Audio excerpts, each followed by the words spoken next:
مراد یہ ہے کہ وَتُعِزُّ مَن تَشَاءُ وَتُذِلُّ مَن تَشَاءُ، آزمائش کے لیے، کسی کو دے کے آزماتا ہے، کسی سے لے کے آزماتا ہے۔ اور سر برٹش امپائر تو پھر بھی سکیٹرڈ فارم کے اندر تھی نا، بیچ میں دوسری حکومتیں بھی تھی،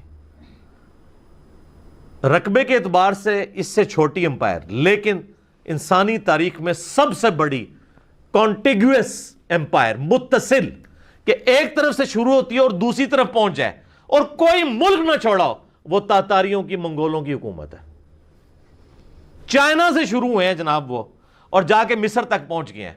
ایسے انہوں نے 100 سال کے اندر پوری دنیا کو اس طرح چاٹ لیا ہے کہ میں یقین سے کہتا ہوں کہ اس زمانے کے لوگ سمجھتے ہوں گے کہ یہ یاجوج ماجوج ہے، کوئی شے نہیں چھوڑی۔ اور ان کے دور کے اندر مسلمانوں کے پاس ایک ملک کیا، ایک چپے کی حکومت بھی باقی نہیں رہی تھی، سوائے وہ مصر اور شام والا معاملہ، وہاں پہ بھی ہلاکو خان پہنچ گیا تھا، بس این اس ٹائم کے اوپر جو ہے نا ان کا پیچھے سے خان مر گیا، تو وہ 3.5 لاکھ کی فوج لے کے واپس آ گیا اور 40,000 کا لشکر وہاں اس نے چھوڑ دیا۔ اور وہاں پہ جو مسلمانوں کا حکمران تھا سلطان رکن الدین بیبرس، اس نے ایک فیصلہ کن مارکا جو ہے نا وہ جیت لیا، اور وہ پہلی شکست تھی منگولوں کی، ورنہ یہ آلموسٹ 150 سال تک ان بیٹن رہے ہیں یہ لوگ۔ اور اتنے جنگجو، اتنے ان کے منہ ہوتے تھے، 4 گھوڑوں کے اوپر چڑھ جاتے تھے، ایک گھوڑا تھک گیا تو گھوڑے کو ادھر ہی پھینکا، دوسرے پہ چڑھ گئے، 200 میل کا سفر وہ کرتے تھے اور تھکتے نہیں تھے۔ ان کی عورتیں بھی جنگجو تھی، اور حالت یہ تھی کہ کسی اگر ملک میں داخل ہوتے تھے نا تو ملک پہ قبضہ صرف نہیں کرتے تھے، وہاں کوئی بھی زندہ نہیں رہنے دیتے تھے بندہ۔ ایک دن میں انہوں نے لاکھوں لوگ قتل کیے ہیں۔ یہ سقوط بغداد جب ہوئی ہے 1258 عیسوی کے اندر، سر لاکھوں بندہ، عورتیں، بچے، مرد ایک دن کے اندر انہوں نے قتل کیے ہیں۔ بغداد کی لائبریری تو الٹ دی، جو آج تک ہم پھر واپس نہیں مین سٹریم میں آ سکے سائنٹیفک فیلڈ کے اندر، وہ تو کیا ہی کیا ہے، جو لوگوں کو قتل انہوں نے کیا ہے ایک دن کے اندر۔ اور مسلمانوں کے حکمران جن کو آپ اس وقت کہتے ہیں جی سلطنت عباسیہ کے خلیفۃ المسلمین، وہ عورتوں کے درمیان بیٹھے ہوئے رقص دیکھ رہے تھے اور شراب کی حالت میں بیٹھے ہوئے تھے، اور وہ تاتاری جو ہے ان کے بارڈر پہ آ پہنچے، تو یہ اپنا اتنا زیادہ سونا اکٹھا کر کے لے گیا کہ میں ان کو مال دے کے جان چھڑا دوں گا۔ ان کا ہم نے مال کیا کرنا ہے، ہم تم لوگوں کو نہیں رہنے دیں گے، تو تمہارا مال تو ویسے ہی ہمارا ہے۔ اور واقعی یہ عذاب الہی مسلمانوں کے اوپر نازل ہوا منگولوں کی شکل میں، اور مسلمان کیا کوئی بھی نہیں بچا ان سے، کوئی جگہ نہیں انہوں نے چھوڑی۔ لیکن پھر ظاہر ہے بریک آ کے لگ گئی ان کو مصر سے، پھر آہستہ آہستہ ان کے اندر آپس میں پھوٹ پڑی اور معاملات۔ لیکن اتنی بڑی متصل حکومت انسانی تاریخ نے نہ برٹش نے دیکھی ہے، نہ رومنز نے، نہ پرشینز نے، نہ مسلمانوں نے، جو منگولوں نے دیکھی ہے۔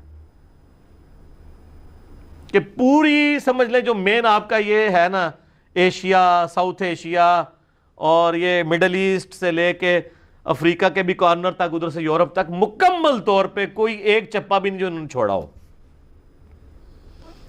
لیکن حالت ان کی یہ تھی جو ہم سورۃ البقرہ میں آیت نمبر 205 میں پڑھ چکے ہیں کہ وَإِذَا تَوَلَّا سَعَىٰ فِي الْأَرْضِ لِيُفْسِدَ فِيهَا وَيُهْلِكَ الْحَرْثَ وَالنَّسْلَ وَاللَّهُ لَا يُحِبُّ الْفَسَادَ۔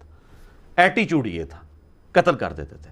اس لیے آپ دیکھیں کہ اتنی بڑی حکومتیں، مسلمانوں سے بڑی حکومتیں ان لوگوں نے اویل کی، چنگیز خان نے اور اس کی اولاد نے، لیکن آج ان کا کوئی فالوور نہیں دنیا کے اندر۔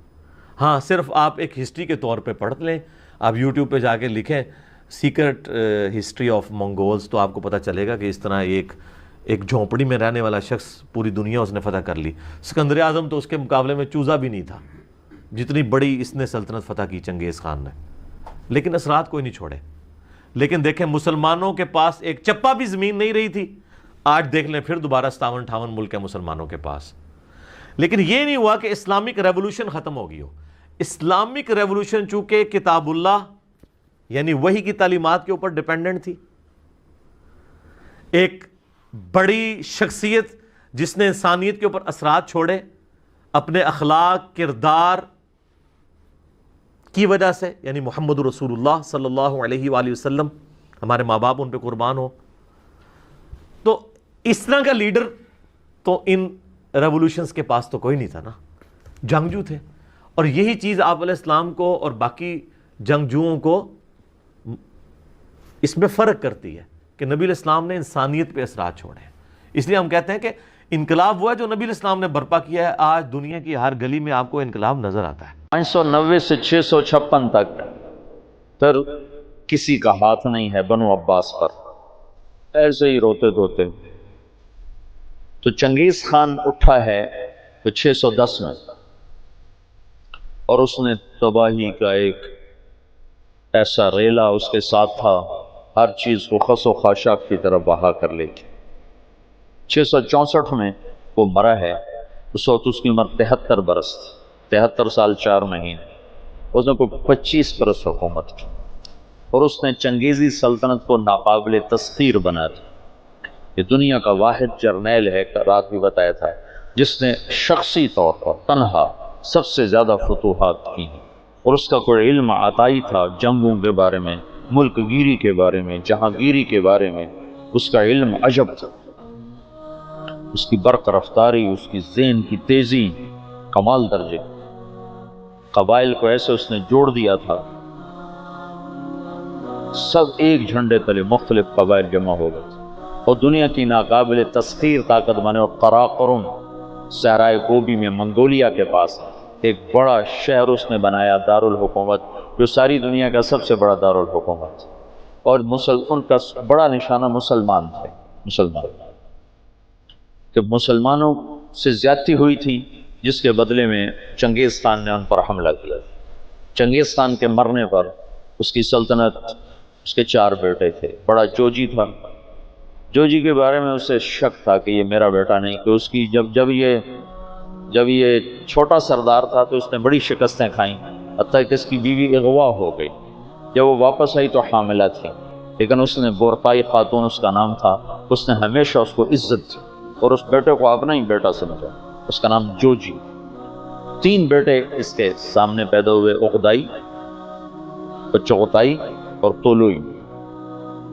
تو اس نے عقدائی کو اپنا جانشین بنایا، اور جوجی کو روس کی سلطنت دی، روس کی. اور چغتائی کو اس نے منگولیا کی طرف کا اور چین کی طرف کا علاقہ دیا. اور جو طولوئی تھا اس کو یہ نیچے آذربائیجان سے نیچے ایران اور یہ شام، یہ علاقے اس نے 4 حصوں میں اس نے اپنی سلطنت کو تقسیم کیا. اور عقدائی کو سب سے بڑا سردار بنایا. عقدائی کے دور میں فتوحات کا رخ مسلمانوں سے ہٹ کے یورپ کی طرف چلا گیا. تو ان کا ایک سالار تھا سبدائی بہادر. سبدائی وہ پولینڈ تک پہنچا، پولینڈ تک. لیکن اس میں کوئی ایسی سلطنتیں تھیں نہیں، ایسی چرواہے سے بیچارے غریب لوگ. تو وہ پولینڈ تک اس نے چنگیزی سلطنت کو پھیلا دیا. اب یہ وہ ہاتھی ہے جس کے سامنے ساری دنیا کے بادشاہ چیونٹی اور چوہے کی طرح. انہیں میدان جنگ میں ہرانے کی کوئی شکل نہیں. تو اسلام کی شکل یوں تھا کہ اب بجھا. لیکن اللہ نے دین کو باقی رکھنا ہے تو انسانوں کو بھی باقی رکھنا ہے جو مسلمان کہلائیں. جب عقدائی مرا ہے تو اس کا بیٹا تھا قیوق، وہ حکمران بنا. وہ بہت رحم دل تھا. اس نے جنگیں روک دیں اور مسلمانوں کو اپنی سلطنت میں شامل کیا. تو اس کی وجہ سے ساری تاتاری سلطنتوں میں مسلمانوں کے بارے میں نرم گوشہ پیدا ہو. اب نامعلوم تاریخ کے گمنام سپاہی ہیں جو اتنے غیر معلوم ہیں، اتنے نامعلوم ہیں کہ کسی تاریخ میں ان کا نام تک درج نہیں، ان کی جگہ درج نہیں، جنہوں نے تاتاریوں کو دعوت دینا شروع کی. خونخوار قوم ہے، اور تاتاری غریب مسلمانوں کی دعوت سے اسلام قبول کرنا شروع ہو گیا. یہ تاریخ کا حیرت ناک واقعہ ہے. غیر مسلم مورخین بھی اور مسلم مورخین بھی جب یہاں پہنچتے ہیں تو وہ حیران ہوتے ہیں کہ کیسے ایک فاتح قوم نے مفتوح قوم کا مذہب کیسے قبول کر لیا. ہندوستان میں کوئی عیسائی نہیں تھا، آج کروڑوں ہیں. کہاں سے آئے؟ انگریزوں نے دعوت. اندلس سے سارے مسلمان مٹ گئے، سب عیسائی ہو گئے۔ کیسے؟ طاقت عیسائیوں کے ہاتھ میں تھی۔ تو یہ ایک عجب واقعہ ہو رہا ہے کہ طاقت جن کے ہاتھ میں ہے وہ اسلام کے سب سے بڑے دشمن ہیں، اور اسلام اور مسلمان ان کے لیے سب سے مبغوض چیز ہے، اور پھر وہ انہی کا کلمہ پڑھتے جا رہے ہیں۔ یہ 7ویں صدی میں ہو چکا ہے۔ آج کا چنگیز کسی اور شکل میں ہے، کسی اور نام کے ساتھ ہے۔ آج کا ہلاکو کسی اور شکل میں ہے، کسی اور نام کے ساتھ ہے، لیکن آج بھی وہی ہوگا جو 7ویں صدی میں ہو چکا ہے۔ ہم ان کو سیاسی میدان میں، جنگی میدان میں شکست نہیں دے سکتے۔ تو وہ سائنس ٹیکنالوجی میں وہاں پہنچ چکے ہیں جہاں ہم اور جنم لے کر بھی نہیں پہنچ سکتے، لیکن ایک راستہ ہمارے پاس پڑا ہے، ہم ان کو دعوت دیں۔ اس وقت فرانس میں اوسط 5 سے 6 گورے روزانہ مسلمان ہو رہے ہیں، اوسطاً 5 سے 6 گورے روزانہ مسلمان، اور فرانس یورپ میں سب سے زیادہ اسلام قبول کرنے والا ملک بن چکا ہے، اور اس کے بعد اٹلی سب سے زیادہ تیزی کے ساتھ اسلام میں آ رہا ہے، تو پوری دنیا میں امریکہ میں سب سے زیادہ اسلام پھیل رہا ہے۔ دعوت ایسی چیز ہے جو چیونٹی سے ہاتھی کو مروا دیتی۔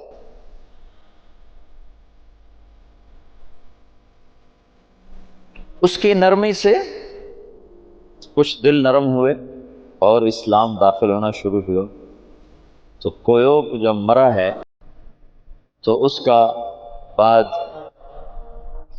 طولوئی کے 4 بیٹے تھے، ایک قبلائی خان، ایک منگو خان، ایک پوکا خان اور ایک ہلاکو خان۔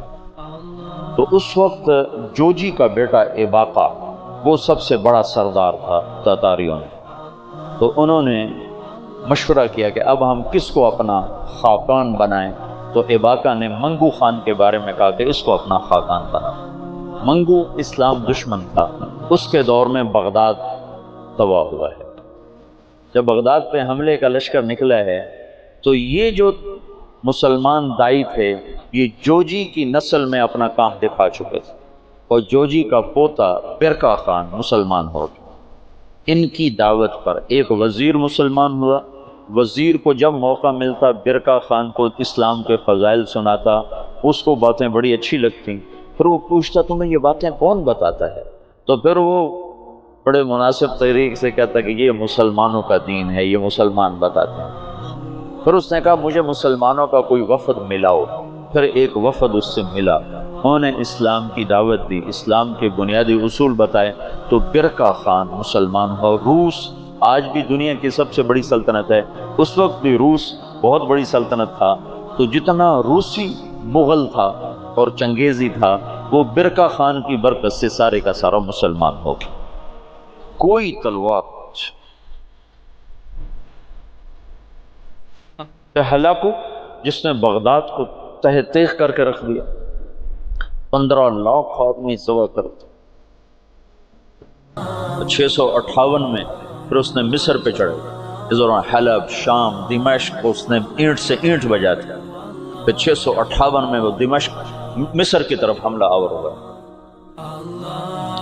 تو مصر پر اور ہندوستان پر، حالانکہ یہ دونوں ملک کے لوگ کو اتنے دلیر نہیں تھے جتنے کہ شام، عراق، یہ جو جنگجو قومیں تو یہاں تھی، عرب اور مصر تو مخلوط قوم تھی، ہندوستان مخلوط قومیں تھیں، لیکن کوئی اللہ کی قدرت ہے، نہ ہندوستان پہ مغل حاوی ہو سکے نہ مصر پہ حاوی ہو سکے۔ دونوں جگہ ہندوستان والوں نے تو طاقت سے، اور اللہ کی مدد تو دونوں کے ساتھ تھی، اور مصر والوں نے سیاست سے۔ 658 میں ہلاکو خان نے مصر پہ حملے کے لیے فوج نکالی تو اس کا بھائی منگو خان مر گیا۔ منگو کے مرنے پر یہ قانون تھا کہ جو تاتاری جہاں پر ہے جب خاقان اعظم مر جائے تو سب قراقرم پہنچیں تاکہ اگلے خان کا انتخاب کیا جا سکے، اگلے خاقان کا انتخاب کیا جا سکے۔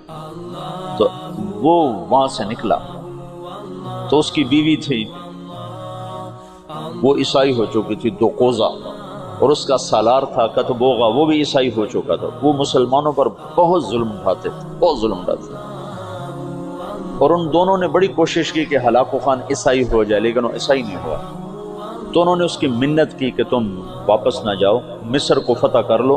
وہ تو مر گیا، اب تو پہنچ بھی نہیں سکتے ہیں، تو تم بعد میں جانا، پہلے مصر فتح کرو. اس نے کہا نہیں، یہ چنگیز خان کا قانون ہے، میں اسے پورا کروں. اور اس نے ایک لشکر کا حصہ شام میں چھوڑا، فلسطین میں، اور 2 حصے لے کر وہ واپس چلا گیا قراقرم کی طرف. تو اس موقع سے فائدہ اٹھا کر مصر والوں نے خود حملہ کر دیا. تو عین جالوت پر 658 میں رمضان میں یہ جنگ لڑی گئی، اور 40 سال کے بعد مسلمانوں کو پہلی فتح نصیب ہوئی. اور اس میں کتبوغا گرفتار ہوا، تو وہاں مصر میں اس کو ٹکڑے ٹکڑے کر کے ختم کیا گیا. پر وہ ایسا کم وقت تھا کہ بوٹی بوٹی ہو گئے، پر اس نے سی نہیں کی، اف نہیں کی. انہوں نے کہا کیا تاتاری عورتوں نے بچے جننے بند کر دیے جو میرا کوئی بدلہ نہ لے گا؟ میرا بدلہ لینے والے ضرور آئیں گے، لیکن اللہ نے وہ موقع نہ دیا. برقع خان ایمان لا چکا ہے. جب ہلاکو چلا ہے، وہ قراقرم کے قرولتائی اس کو کہتے تھے، قرولتائی کانفرنس، اس کانفرنس کے لیے چلا ہے. تو اس وقت قبلائی طولوئی کے 4 بیٹے تھے، تو منگو بنا تھا. تو منگو کی جگہ بوقا خان موجود تھا قراقرم میں، وہ خود ہی خاقان بن گیا.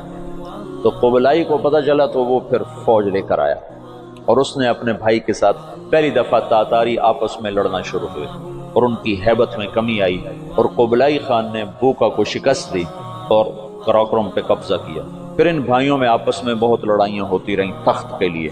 آخر میں قبلائی خان غالب آیا، اور اس نے اپنے بھائی کو قید کر لیا. پھر قید میں وہ مر گیا بوقا. اور اس نے قراقرم کی بجائے چین کو اپنا دارالحکومت بنایا، چین فتح کیا اور چین کو اپنا دارالسلطنت بنایا. جب ان جنگوں سے فارغ ہوئے تو ہلاکو خان نے حملہ کیا مصر پر.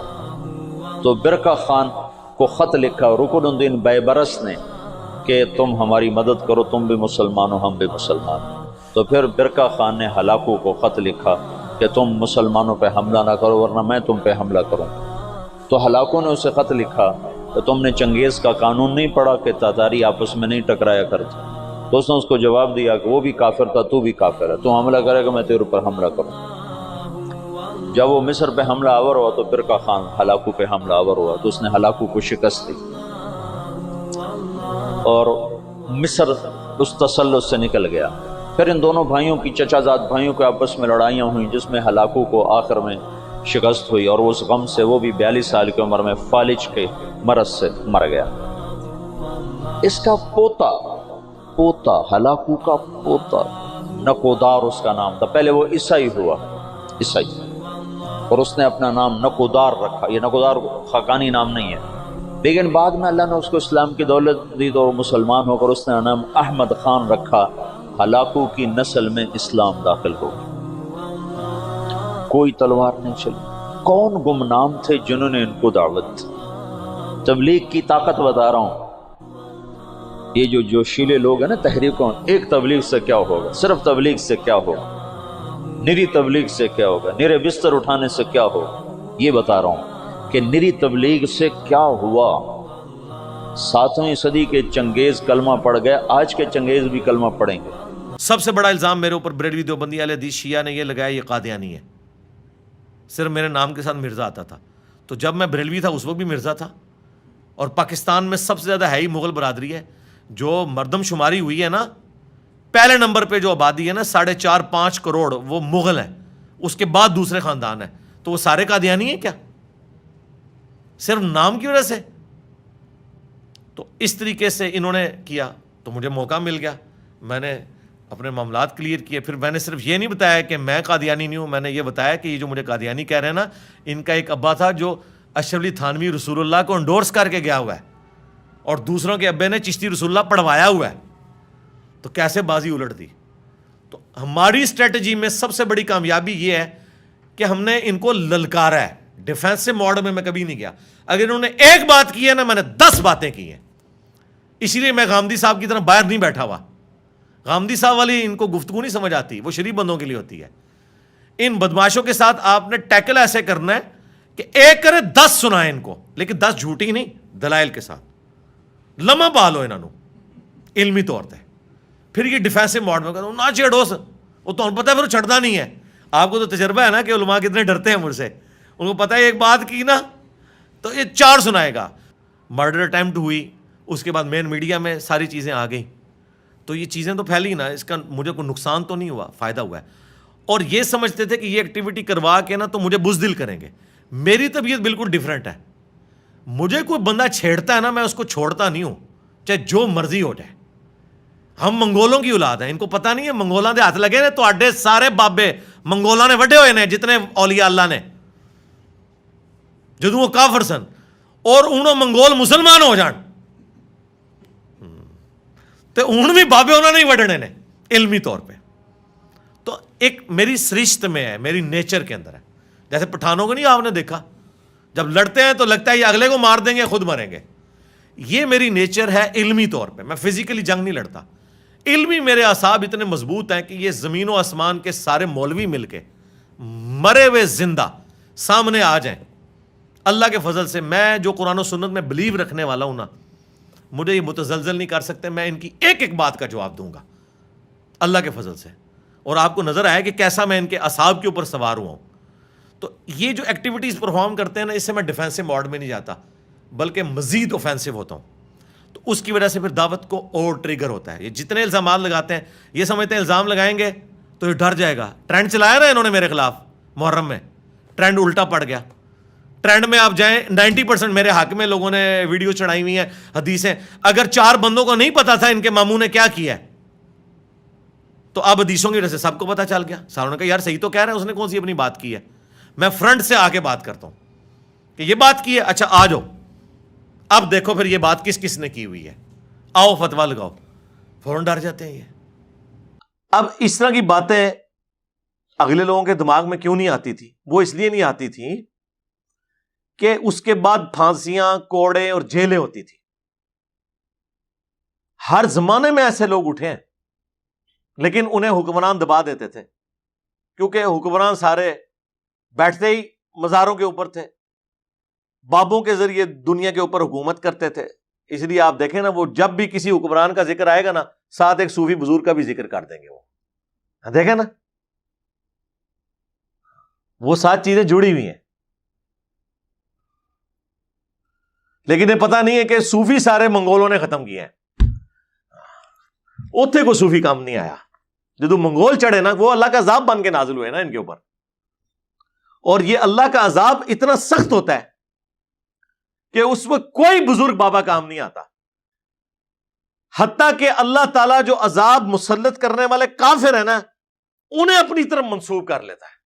میرے اوپر نا کسی نے اعتراض کیا کہ جی یہ اپنے جاہلیت کے نسب پہ فخر کر رہا ہے. جب میں ان کو کافر کہہ رہا ہوں تو فخر کر رہا ہوں، اندازہ کرو. اس کے بعد میں اپنے بارے میں کہہ رہا ہوں کہ کعبے کو مل کے پاسباں صنم خانے سے ہم نے اسلام قبول کر لیا، تو اب ہم اسلام کی خدمت کریں گے اور علمی قتل کریں گے آپ کے بابوں کا. تو میں اب اپنے بزرگوں کو گمراہی مان رہا ہوں نا عقیدے کے اعتبار سے، تبھی تو کہہ رہا ہوں کہ اسلام قبول کر لیا.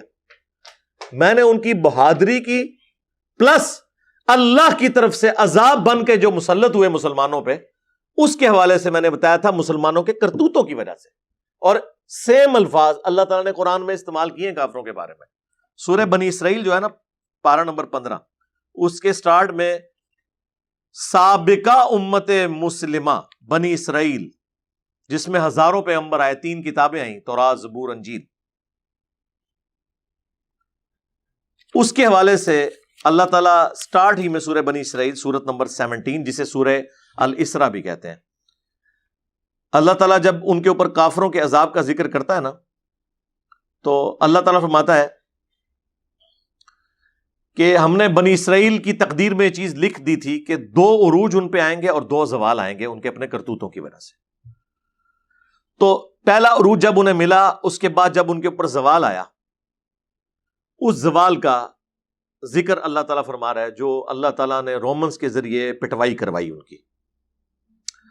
فَإِذَا جَاءَ وَعْدُ أُولَاهُمَا، جب پہلے وعدے کا وقت آیا کہ ان کی غلط حرکتوں کی وجہ سے اللہ کا عذاب ان پر مسلط ہونا تھا، بعثنا علیکم عبادا لنا اولی بأس شدید، تو ہم نے اپنے شدید لڑائی لڑنے والے بندے ان کے اوپر مسلط کر دیے.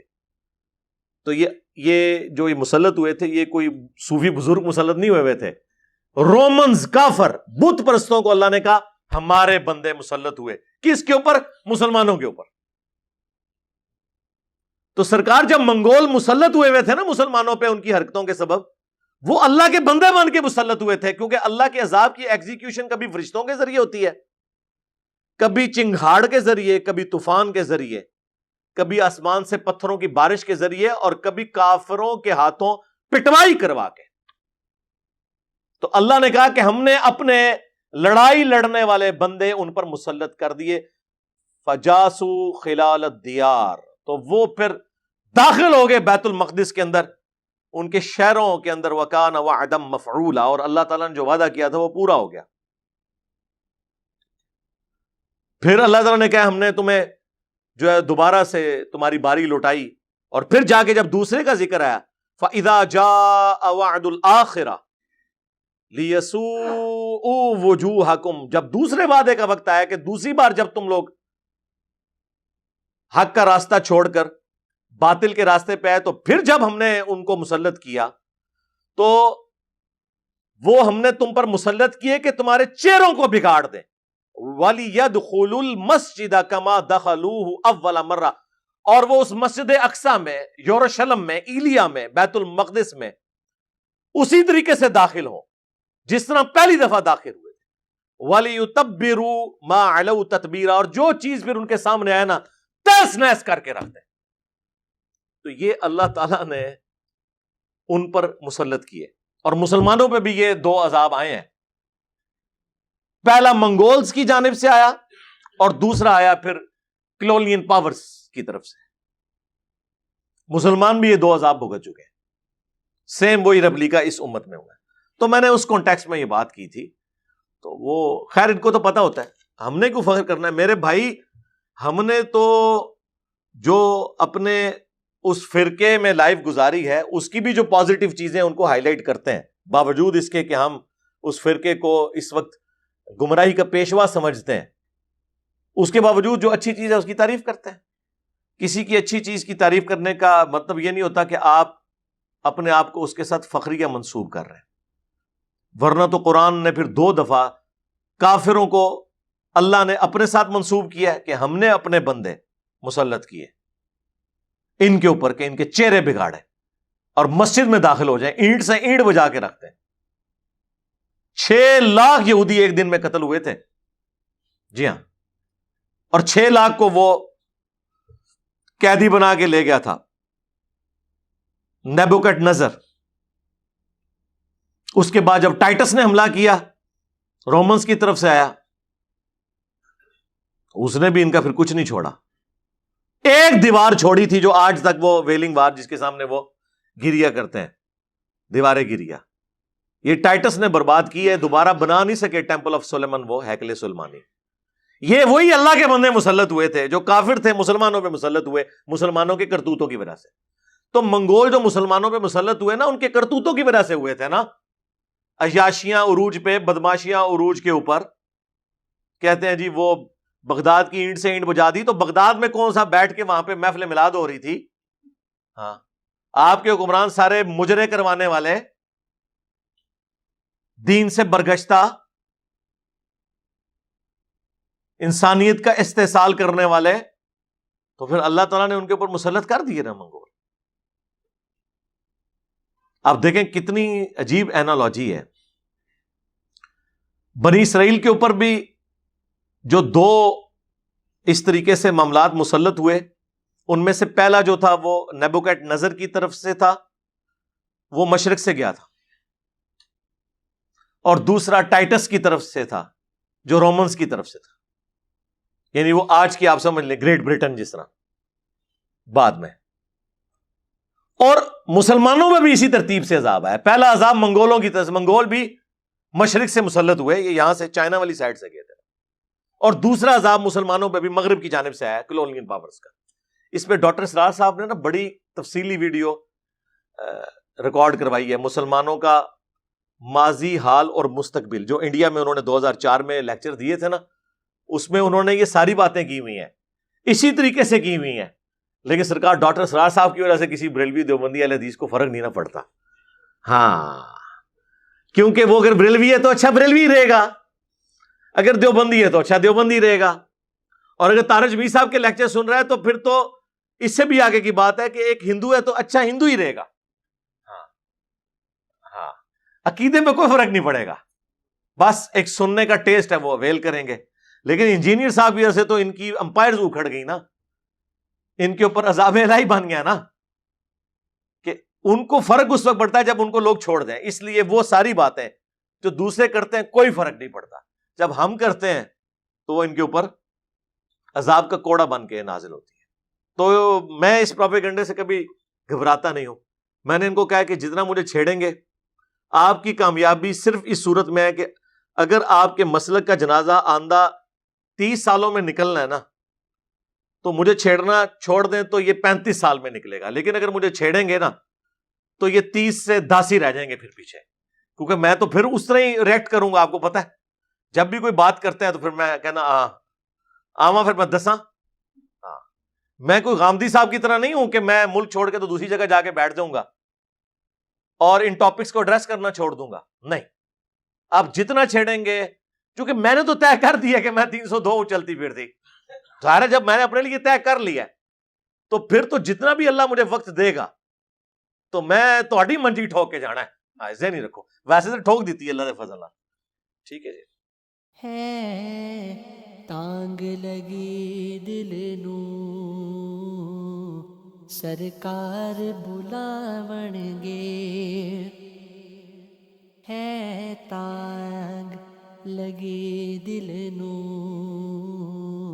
سرکار بلاون گے، مینوں دید کراون لئی دربار بلاون گے، تانگ لگی دل نو سرکار بلاون گے. ہر پاسیوں یارو مشکل نے گھیرا ہے، ہر پاسیوں یارو مشکل نے گھیرا ہے، میرے دکھڑے مکاون لئی غمخوار بلاون گے، میرے دکھڑے مکاون لئی غمخوار بلاون گے. میں جالیاں نوں پڑھ کے